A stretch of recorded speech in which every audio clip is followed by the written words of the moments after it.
Good evening friends. आज की update कुछ इस प्रकार से। आज हम बात करेंगे सबसे पहले पाकिस्तान की। बलूचों की आज़ादी की लड़ाई ने पाकिस्तान सरकार को घुटनों पर ला दिया है।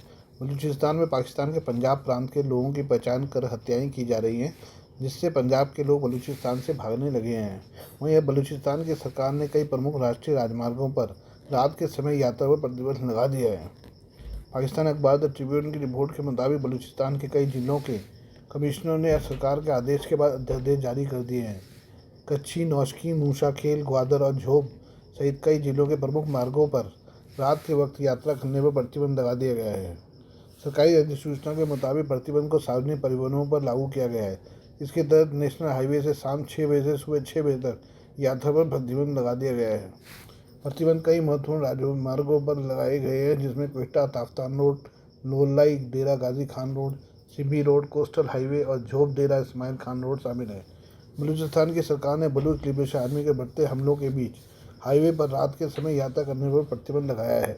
बलूचों ने आरोप लगाए हैं कि पाकिस्तान की सरकार ने उनकी शांतिपूर्ण रैलियों में आत्मघाती हमलावरों को भेजना शुरू कर दिया है। मस्तूंग के लॉक पास में बलूचिस्तान लिबरेशन पार्टी मेंगल की रैली के पास आत्मघाती बम विस्फोट हुआ है।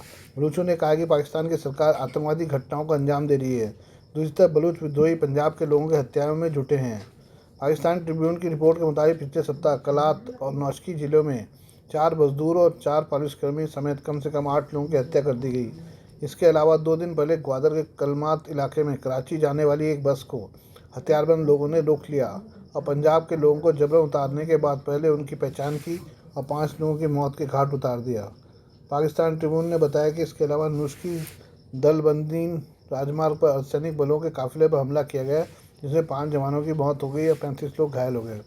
बलूचिस्तान लिबरेशन आर्मी BLA से जुड़े फ्रीडम फाइटर्स ने इस महीने जाफर एक्सप्रेस को हाईजैक किया था। उसके बाद से बलूचिस्तान की स्थिति काफ़ी बिगड़ गई है। जाफर एक्सप्रेस में करीब 440 यात्री थे। BLA के लड़ाकों ने एक रेलवे ट्रैक को उड़ा दिया था। 440 से ज़्यादा यात्रियों को बंधक बना लिया। BLA ने कम से कम 200 से ज़्यादा पाकिस्तानी सेना के जवानों को मारने का दावा किया था। ये हम बात करें बांग्लादेश की। बांग्लादेश के अंतिम सरकार के मुख्य सलाहकार मोहम्मद यूनुस ने चीन से बांग्लादेश की नदियों के प्रबंधन के लिए 50 सालों का मास्टर प्लान मांगा है। मोहम्मद यूनुस ने इस प्रस्ताव से साफ हो गया है कि नए बांग्लादेश को भारत की नेशनल सिक्योरिटी और चिंताओं से कोई मतलब नहीं है। मोहम्मद यूनुस का ये अनुरोध उस फैसले के बाद आया है जिसमें चीन ने तिब्बत में यारलुंग जांगपो नदी पर एक विशाल जल विद्युत बांध बनाने जा रहा है। चीन का ये जल विद्युत बांध न सिर्फ भारत के लिए बल्कि बांग्लादेश के लिए भी चिंताएं पैदा करता है, लेकिन मोहम्मद यूनुस ने बांग्लादेश की चिंताओं को ताक पर रख दिया है।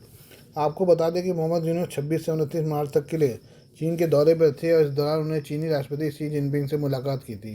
बांग्लादेश मीडिया ने मुख्य सलाहकार के उप प्रेस सचिव अब्दुल कलाम आज़ाद मजूमदार के हवाले से कहा है कि प्रोफेसर यूनुस ने चीनी जल और बाढ़ प्रबंधन प्रणाली की तारीफ की है।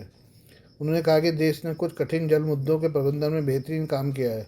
इस दौरान मोहम्मद यूनुस ने चीन से कहा कि हमारे पास भी वही समस्या है जो आपके पास है, इसलिए अगर आप अपने अनुभव साझा करेंगे तो हमें खुशी होगी।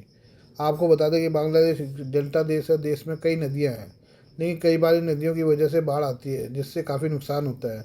इसके अलावा बांग्लादेश की जनसंख्या काफ़ी तेज़ी से साथ बढ़ी है, जिसकी वजह से वाटर मैनेजमेंट करना उनके लिए काफ़ी ज़रूरी हो चुका है। मोहम्मद यूनुस ने चीन से कहा कि हमें इस बात को लेकर सावधान रहना होगा कि यह पारिस्थितिकी तंत्र को किस तरह का नुकसान पहुँचाता है।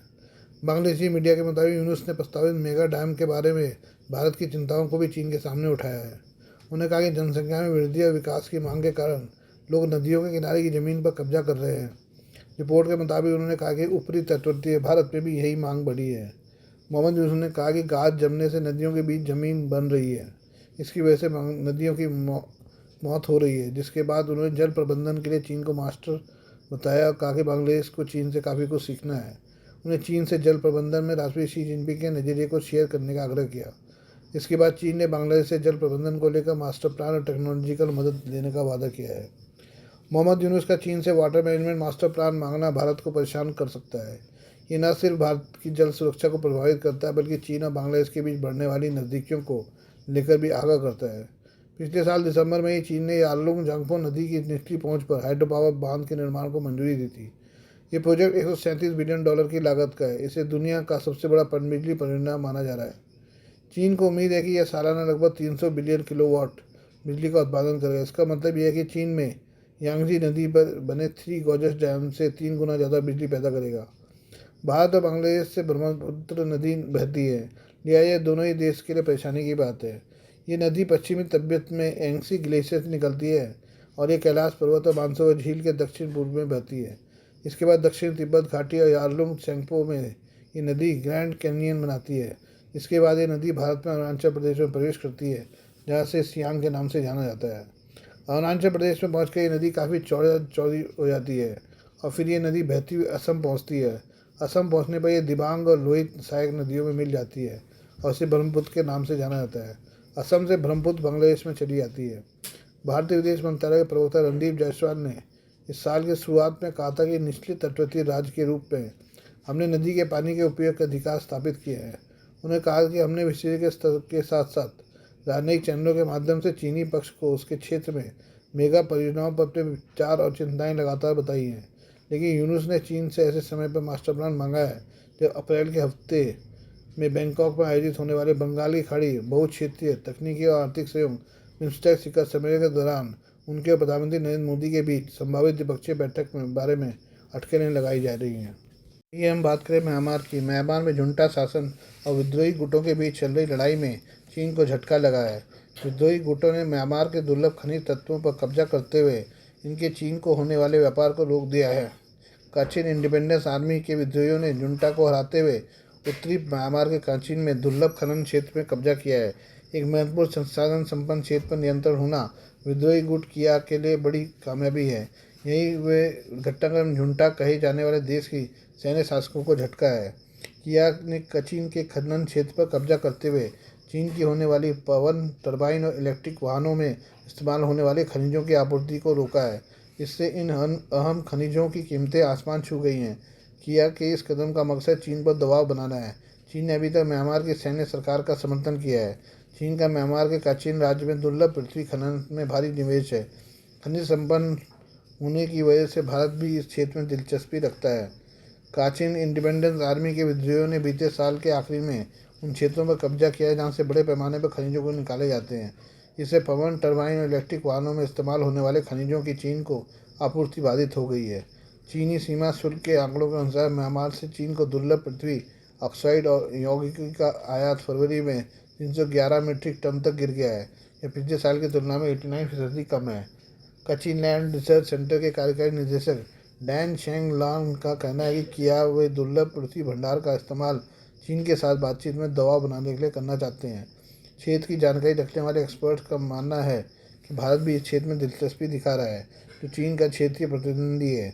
2024 के अंत में भारत ने सरकारी स्वामित्व वाली दुर्लभ पृथ्वी खनन और शोधन कंपनी के अधिकारियों को काचिन भेजा था।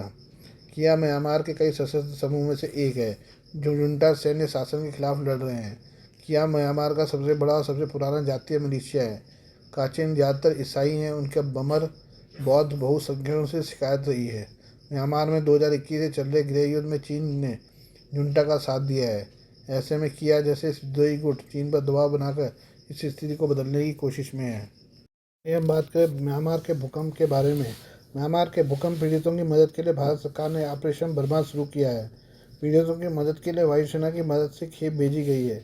एनडीआरएफ की टीम को भी म्यांमार भेजा गया है। इसके अलावा उत्तर प्रदेश के आगरा से फील्ड अस्पताल के 118 चिकित्सा कर्मी भी म्यांमार भेजे गए हैं।